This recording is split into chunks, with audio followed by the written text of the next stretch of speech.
FM, and here he is on the line with us this morning, Colby Armstrong. Pittsburgh Penguins getting set for the second round of the Stanley Cup playoffs, and Colby's kind enough to join us this morning, talk a little bit about it. Good morning.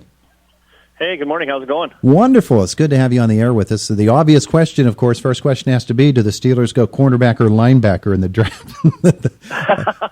Yeah, good question. I would say, I don't know. You know what? There's lots of questions with how long Ben's going to last, so not a bad option to start looking at, I'd imagine. There you go. Or left wing, one or the other. Yeah, exactly. Hey, Penguins second round of the playoffs tonight, the Washington Capitals, of course. What a rivalry these teams have had down through the years. Pens have had their number in the playoffs, though. Does any of that play into this past history that the Pens have with the Caps tonight? I think we can look back to last year, but other than that, I don't know if we could look to anything else. Two teams virtually the same. That's what I look at anyway. And, you know, I think the Caps added a little more depth down into their bottom six. But other than, you know, history, I wouldn't go much further than that in this season. So I think the one thing with both these groups, and I think everyone's kind of talked about it, is the mental aspect of it. And do the Caps think I'm sure they think they can beat the Penguins, but when it's really on the table or something happens in the series, is that going to kind of creep into their head? You know, as an ex-player, I kind of know that feeling. It's happened to me from junior all the way up, where there's just that one team that kind of has your number, and it starts to sink in. So, you know, you want to look at past history. I think you got to look into the mind of the Capitals and possibly what could frustrate them or what could affect them. One of the things that surprised me about the first round of the playoffs was how people doubted the ability of MarcAndre Fleury. MarcAndre Fleury, of all people, to hold up through a Stanley Cup playoff run. If anybody could do it, I think MarcAndre Fleury can, don't you? Yeah, I do. And you know what? I think both goalies are different in style. Obviously, Murray, you know, he's a percentage goalie. He's a big guy. He almost lets the puck hit him and plays the percentages of where he is in the net. He's not, you know, making those acrobatic saves. And then Fleury's a guy that'll make an old school kick save. He hammers about 3 poke checks a game. He loves the big windmill glove save, and he's very active and athletic in the crease. So, two goalies that are pretty different. But MarcAndre Fleury's been around for a long time. He's a veteran. He's just set a franchise record for most wins in playoffs. Franchise for the Penguins. This is a guy that's got it done before, and you know there has been some questions about his you know, his performances in the playoffs. But a guy that's won a Stanley Cup while he was the main starter, a guy last year who, through all of this, I think has had a tough time being in the backup role, but now gets a chance. And man, let me tell you, as a player, when you're a person that, regardless if you're MarcAndre Fleury or Kris Kunitz that may be back, you know, anyone that can get a chance to get back in there, you're going to make the most of it. And I think he's just relishing the opportunity to be that guy. You know, I was going to ask you about Kris Kunitz and his ability to get back, whether it's in the lineup tonight or at some point in this series. And Carl Hagelin back at practice, and they were talking about how his speed element is such a big thing. The Penguins in their speed last year really changed the way I think other teams thought about their approach to the game. Everybody wants to be fast now. Yeah, and you know what? Last year at the end of the year, I was kind of in awe. I was just thinking, man, I think the Penguins literally changed the league this year. They changed the mindset of how you build your teams. They changed the mindset of what it takes to be in the NHL now, and it went from you know, heavy out west. Oh, you got to be this. You got to be this way, big and heavy, and play hard along the walls and wear teams down. And how can you play against these teams? Oh my! And then the Penguins just said, no, we're going to skate, and they flip pucks out in the neutral zone, and guys like Hagelin are racing after it behind their D and just tormenting other teams' defense and having them trying to catch guys all over the ice. And we see the way they make plays with their skill and speed.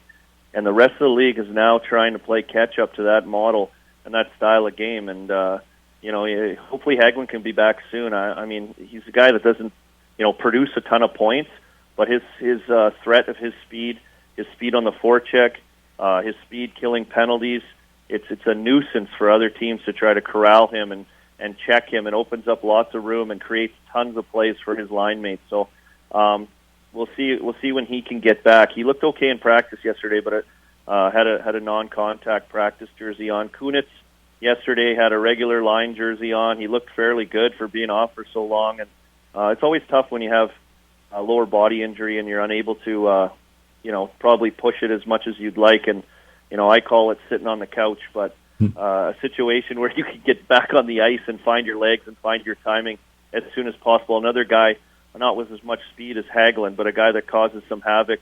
He's like a wrecking ball out there, and a veteran player that can pop in probably to their bottom six right now and make a difference. Colby Armstrong of 5 or 10 years ago. How would you fit in with this current Penguins team? You know what? I'd probably be renting an apartment at Wilkes-Barre right now in the minor. No, don't say that.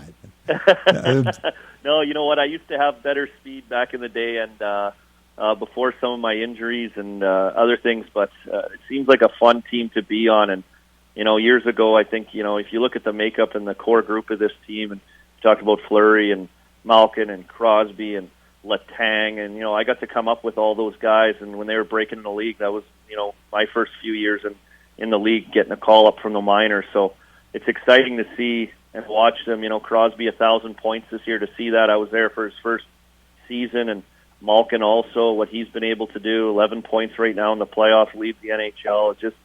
It's amazing to see these guys, and when they came in so young, like, okay, we knew they're going to be good, but year after year, playoff after playoff, just been stars. And it's it's something to see right before your eyes. I kind of think Penguins fans have been spoiled over the years a little bit with the, Lemieux, Yager, now Crosby, Malkin eras, and stretching so long. It's just been so good to watch. And for me, being retired now, moving back to Pittsburgh, getting to watch these guys, especially the run last year, I'm just like, man, how do you put a price on this? Getting to go to PPG Paints Arena or flip on your TV and watch it every night, it's something else. It really is. After watching that first round against Columbus and seeing what the Penguins did, especially in the defensive zone, talk a little bit, if you would, about missing Letang for this second-round series. The Penguins really have to defensively.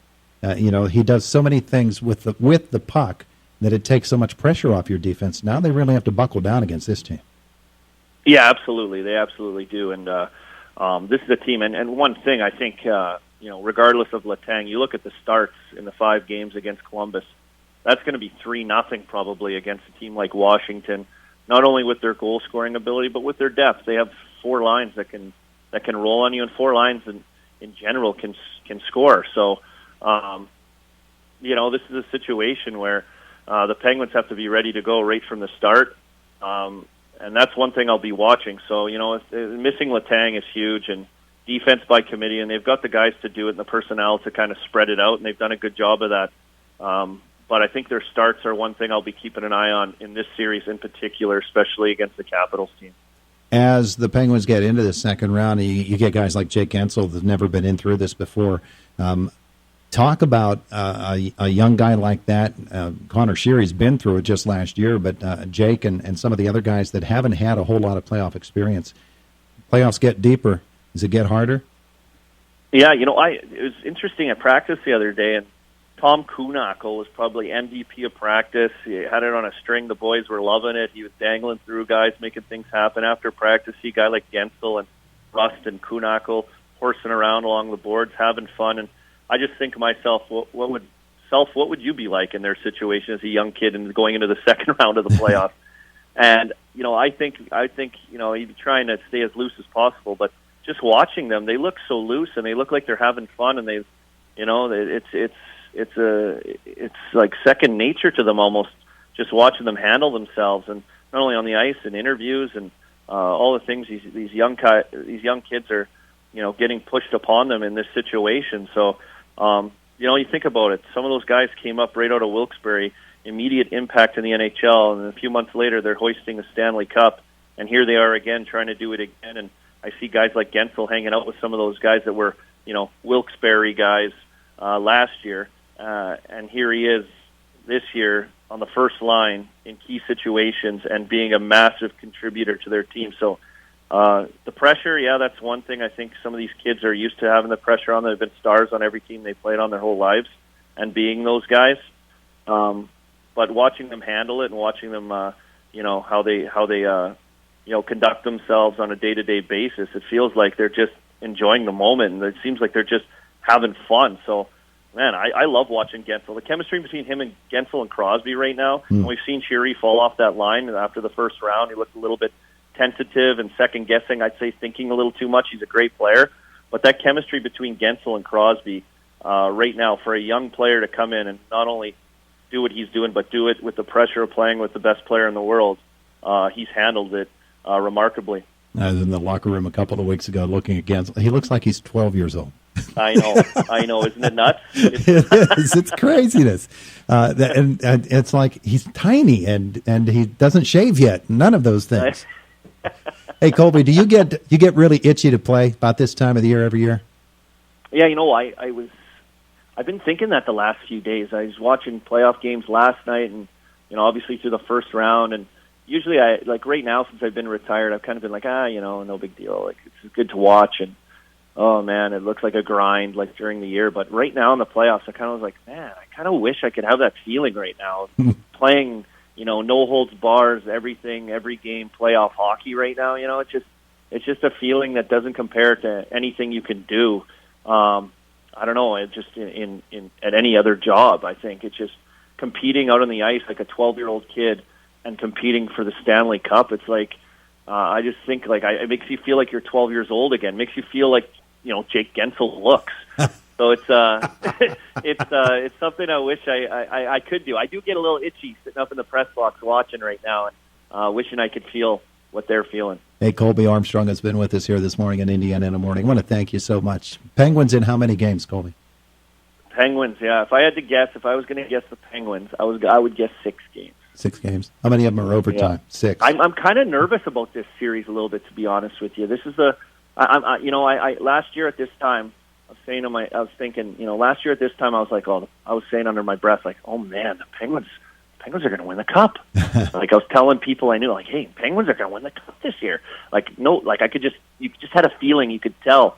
And this year, coming into this Washington series, some bad starts last series a little bit. Columbus, a good team. But Letang out, this series has me going, oh no, like, this is going to be a tough series. Like, last year I thought, they're going to beat Washington. This year I'm kind of like, this is going to be a really tough series. And if I had to guess, though, I think 6 games. There's my prediction. There you go. and probably all 6 in OT. Yeah, no doubt. Colby, thanks so much for being with us this morning. Appreciate it a lot. All right, I'll be on the pregame show on your network later tonight, so thanks for having me. We're looking forward to it. Have a great day. All right, you too. Thank you. There's Colby Armstrong, the Pittsburgh Penguins and the Washington Capitals. They're on 92.5 FM U92 tonight, and it is Indiana in the Morning, presented by First Commonwealth Bank. Back tomorrow. We've got a full schedule again tomorrow here in Indiana in the Morning. Kilmeade is coming up next. I don't have time to tell you about it, but there's a ton of things happening tomorrow on the program, and we'll look forward to that with you here on AM 1160 WCCS and 101.1 FM.